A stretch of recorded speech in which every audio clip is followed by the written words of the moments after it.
Today I'd like to introduce you to the Vtoman Jump 2200. 2200 stands for 2200 watts of continuous output power. That's decent. With it, you can power most household appliances or several smaller household appliances at once. The power station is relatively light, I must say, considering it has a built-in battery with 1548 watt-hours of power. Lithium iron from Reese is, of course, the safe option. I've already introduced two other Vtoman power stations, and I actually quite like them, as they are also a bit cheaper.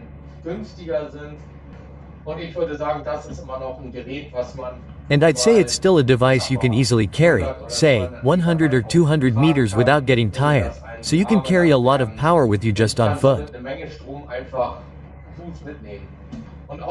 And of course, it's also basically an emergency generator if you keep it charged at all times. Then you can bridge a good period in case the power goes out, or simply supply the devices you want to power at home, e.g. refrigerator or television, or of course as a backup system in case of a power outage, so that important data on the computer is not lost. In other words, what most other power stations can do. But now let's take a closer look at it. I've already tested the power station a bit in advance and looked at what it can do and what it does, and I'll show you all that in a moment. It has 3 Shuko sockets. The field to be activated here is 2 USB-C ports and 4 USB-A ports. The field to be activated here is also the 12-volt output, the cigarette lighter socket, and 2 other connections. And this is the input area for everything, for solar power and also for mains charging, because this power station does not have an internal power supply. The power supply is located in the accessories section. There is a small bag included with the power supply. This is where the power supply is located. That's not exactly light. It weighs a whopping kilo. That means you don't have to carry the kilo with the power station. That can have real advantages in some cases. There's a 12-volt charging cable included. For the onboard socket, cigarette lighter for the car or camper van, whatever. So you can charge it on the go. But of course that takes a while. 2 USB cables are also included, and the rest is for powering it via the mains or a generator. That works just as well. It's all included in the delivery. Yes, exactly. The instruction manual is also included, of course. I got the cable separately. I insisted on it because I'd already seen on the other Vtomans that there was another connection here, a jumper cable, and one here for the battery. And you can see here that it fits in there too. So if the car battery is empty, you can use the whole thing as a jump start, so to speak. I think that's pretty innovative. It's really cool. Although it's best to have a second cable. That you can extend it, because it's actually quite short. So, it's for emergency use, so to speak, if the battery is empty, and this is for charging the battery.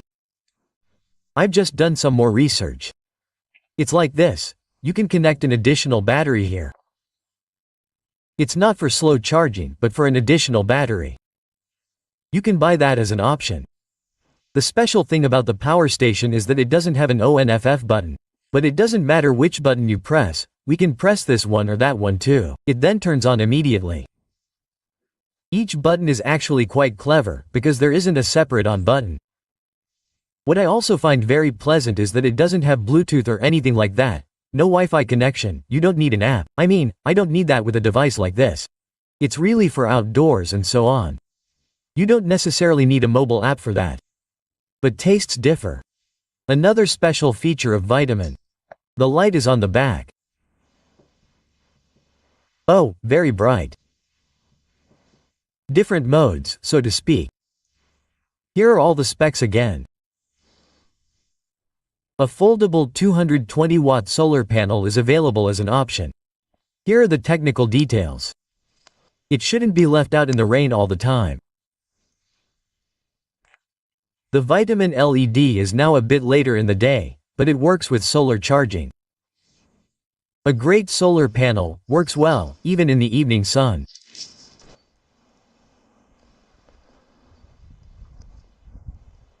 We're actually almost at 100 watts now.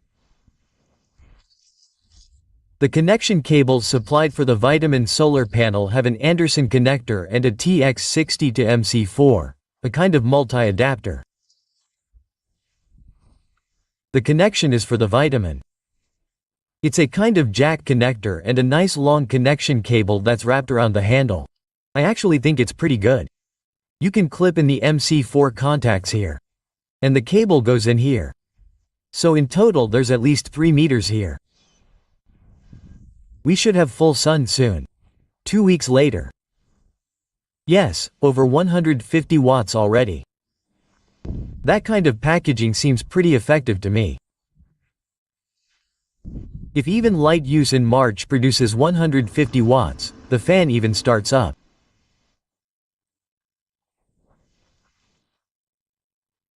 We were just at 192,194.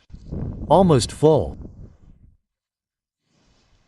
Now we come to the performance test of the Vtoman. The lithium iron phosphate battery with 1548 watt-hours should be able to run the heater for about, yes, I'd say, 40 minutes.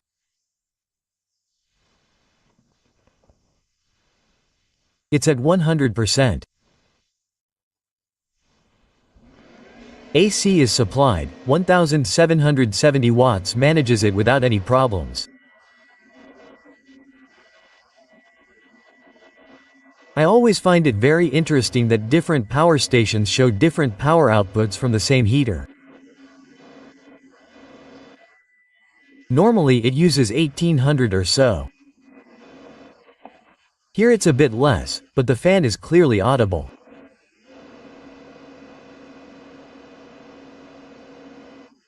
Yes, but we time it and see how much energy is in here.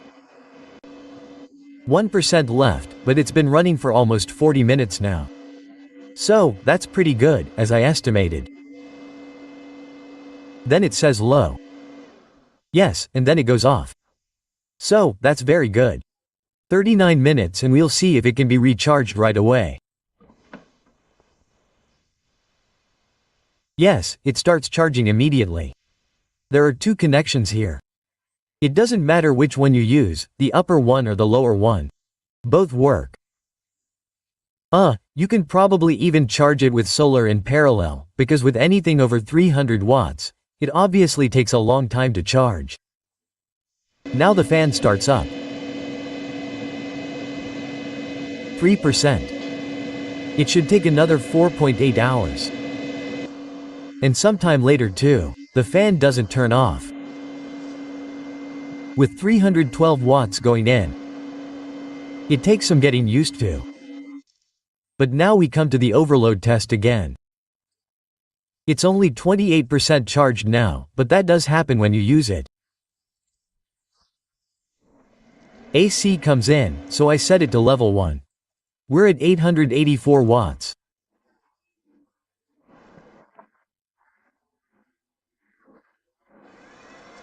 Now the hot air dryer comes into use at level 1. We're almost at maximum power here, but that's no problem.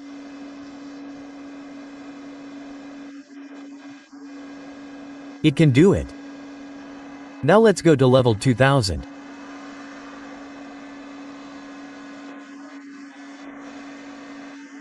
The power goes up and down a bit here. Yes, crazy. It then regulates it down. It doesn't switch off or anything. It simply reduces the device's power.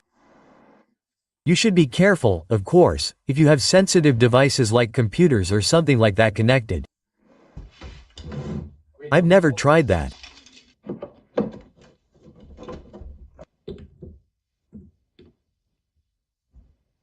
The green light comes on. Now I would obviously have to start the engine. I don't have that here, but it seems to work. Yes, but here we can see that it's a different cable again. It's actually obvious, because there's probably a relay in here somewhere. I've tested the Vtoman power station extensively and haven't found anything negative. I hope you enjoyed the presentation. See you next time.